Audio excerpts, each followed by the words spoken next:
Monday. Today is the start of a new series, and it's called Straight Out of Bondage, and it's about breaking free.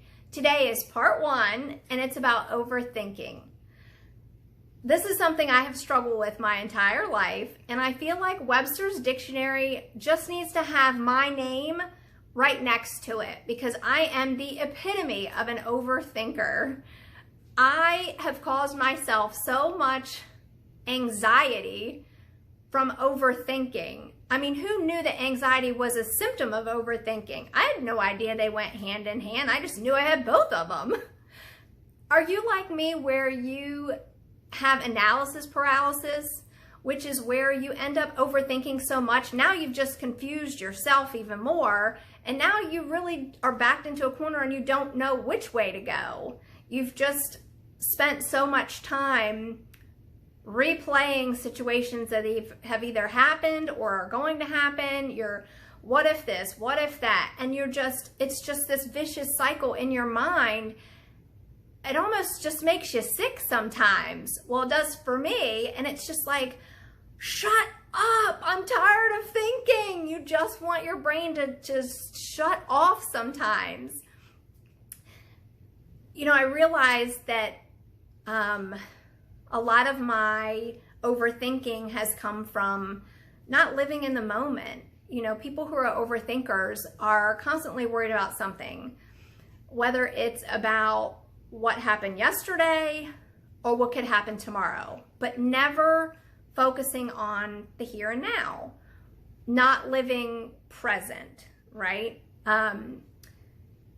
You know, I've had times where I've wanted to go out with friends and I've been super excited about it during the day, and then I get home and I just start thinking about, well, this might go wrong, or oh my gosh, I'm going to be in a new place around new people, and now I start feeling anxious about that, and then I start overthinking the whole situation, and by then I'm like, hey, I'm not feeling so great, so I'm just going to stay home tonight. I have held myself back from enjoying life so much because I've constantly been overthinking everything. I've gone to the doctor to try to get medication to help me sleep because I don't sleep. My brain doesn't shut off. I get home, I'm like, okay, I'm gonna get the best night's sleep ever. Then I start like reading the possible side effects. I'm like, oh my gosh, don't do that, don't do that. Well, I've already read a couple. So now my mind is like, oh my gosh, well, what if I get those? Well, then I'm gonna have this problem because of that. And then again, the cycle just starts over. And by the end of it, I'm too afraid to take the medicine. I just have another sleepless night. So it's like you end up getting no relief because of your own mind.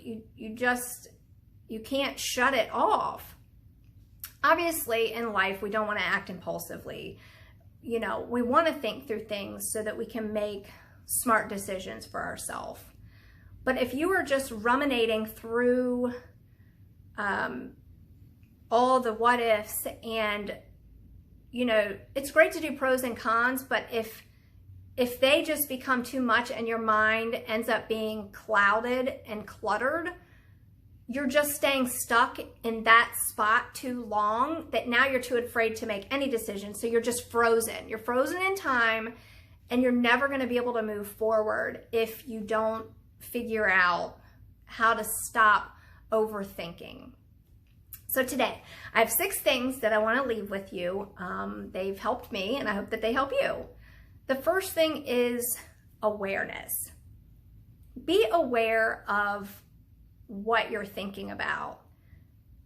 Notice when you start to replay those thoughts in your mind and you feel that cycle starting, that closing in that you feel, and you'll know that it's that danger zone. It's time to switch channels per se, and start thinking about something else.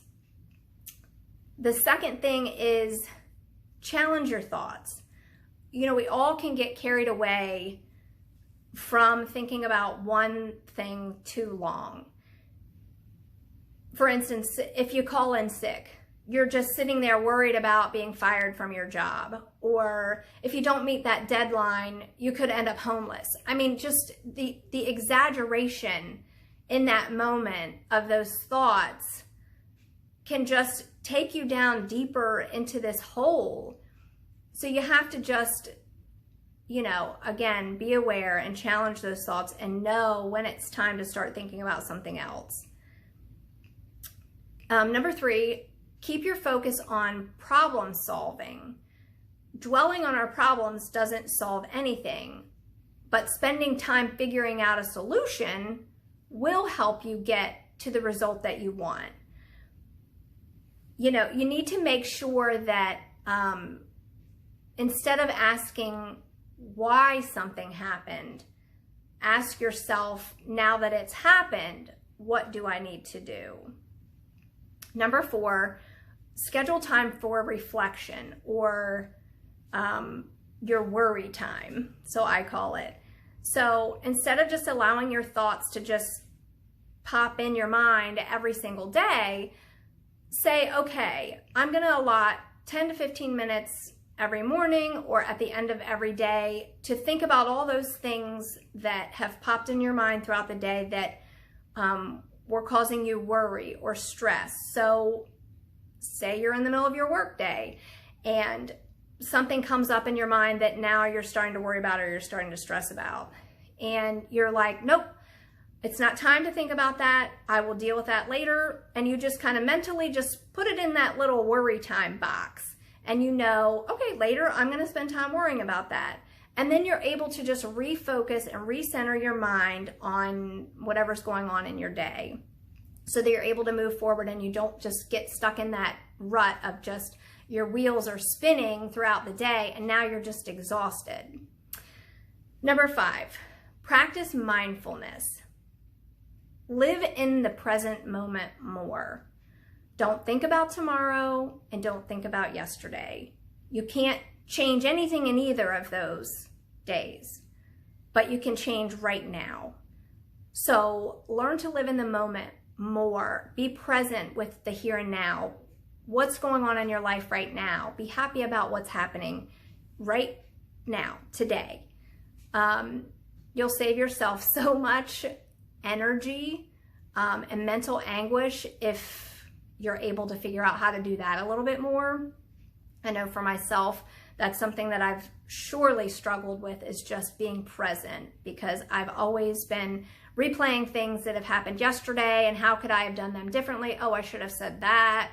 Or worrying about tomorrow. Oh my gosh, what if my car breaks down tomorrow? Or how am I going to pay this bill? Or what if this scenario happens? And so then I just get tangled in this web, and now I'm forgetting to live right now. Like, I'm forgetting about today. Like, today is amazing. I'm alive, I'm breathing. I have so many things to be thankful for.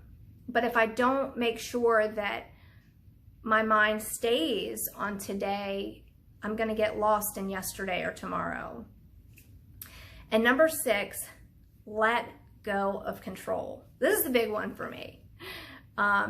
I think we all at some point like to feel like we have control of things. And when we feel like we can't control something, it makes us feel strange and like makes us want to hold on even tighter.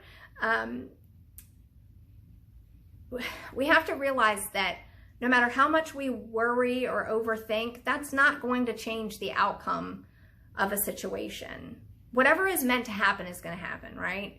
So us losing sleep over it, crying over it, being fearful of it, it's not going to change that whatever is going to happen is going to happen. The only thing that we can do is focus on what we can do to possibly make the outcome better if it's something that we can control.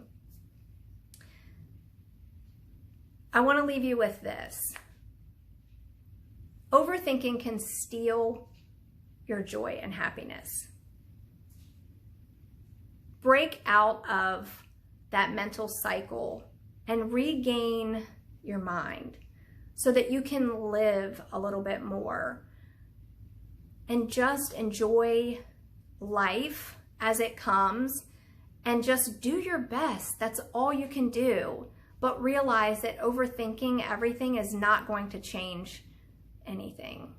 I hope you guys have a great Sunday, and I'll see you next week. Bye!